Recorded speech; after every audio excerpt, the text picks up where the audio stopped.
If you need help with where to start with content graphic design and you're trying to learn how to make content for your social media platforms, you're in the right place, because in this series of videos, I'm going to teach you the basics of content graphic design, how to pick the best tool for your project, how to navigate the graphic design workspace, and we will do a step-by-step project to bring it all together.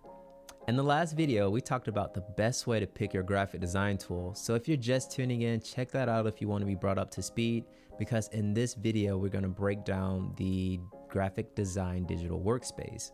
Not this workspace, but this workspace. My goal for you is that you will be comfortable with creating content on any graphic design software of your choice, free or paid. I want to close the skill gap for you when it comes down to creating content. Hopefully after this video, you will be able to find your way around any graphic design software by understanding what to look for. So when it comes down to your digital graphic design workspace, things are usually simple and easy to use with beginner's UI like Canva, for example. But when you're working with advanced and pro UI like Befunky, Affinity Designer, and Photoshop, when you open up a new project, you're gonna notice some reoccurring terms like space color and resolution in new documents, or canvas and artboards. Like what are these? What does these mean? What are these mean? What does this mean? But for this video, we are only gonna talk about terms and options that are relevant to content graphic design.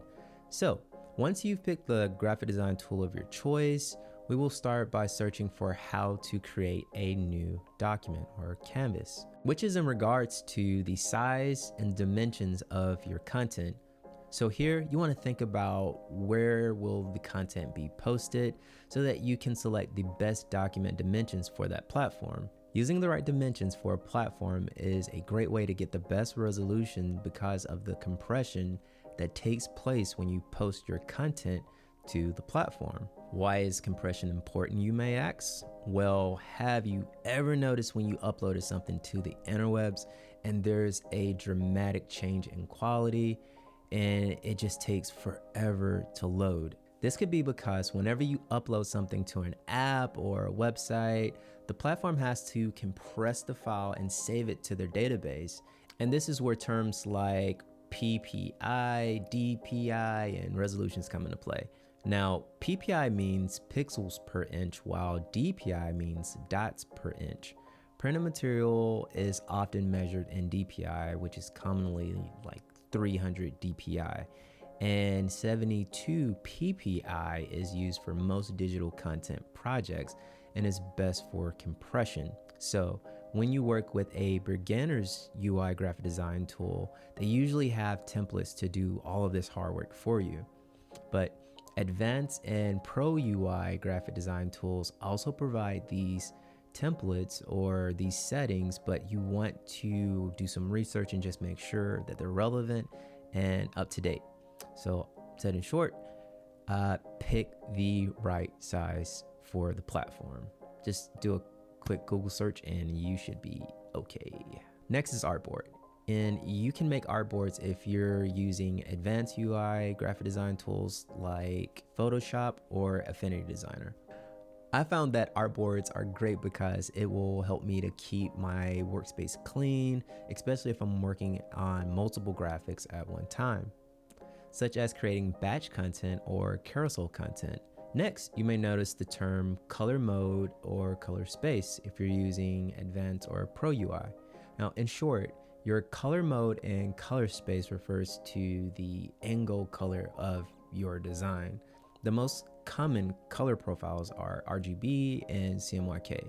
RGB means red, green, and blue, while CMYK means cyan, magenta, yellow, and key. The easiest way to remember which is which is that digital content will always be RGB, and printed materials like flyers, business cards, and things like that will be CMYK. The next thing you may notice is orientation, which options are likely to be portrait, landscape, or square, which is 1-1. If you like to use Pinterest, you will probably notice that most of the content there is in a portrait orientation. And if you're on Facebook or creating a thumbnail for YouTube, you will notice that the orientation of the content is landscape. I personally use the square when in doubt because it is the most versatile size. But if you know where you're posting your content, you should choose the orientation that is suitable for the platform you're posting to. So to do a quick recap of what we talked about so far, when you create a new document or canvas, you should choose the appropriate PPI for the best resolution. Use Artboards if you're creating batch content. Choose the RGB color mode / space for digital content, and choose the orientation of your content that would be best for the platform that it will be posted to.